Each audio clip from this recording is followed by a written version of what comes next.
Welcome to Burlap Teachers. Enjoy the video. You'll start by enabling the core services so voice access can run reliably.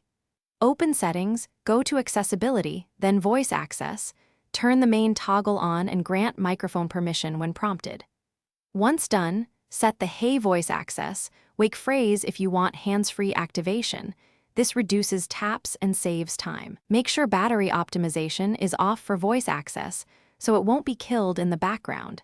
This ensures consistent responsiveness during extended use. Now you'll tailor how voice access interprets and targets controls. Open voice access settings and explore customized commands to add shortcuts for apps or longer phrases. This makes frequent tasks faster. Then enable numeric labels so you can speak numbers to tap buttons or links. That clarifies targets when layouts change.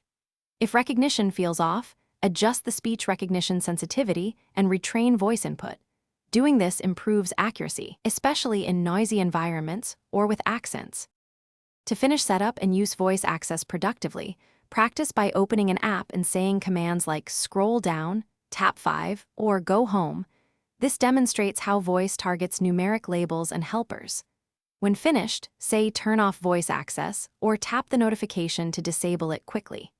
If you hit misrecognition, make sure microphone permission is enabled, retrain voice input, and reduce background noise. Doing so fixes most errors and restores reliable command detection.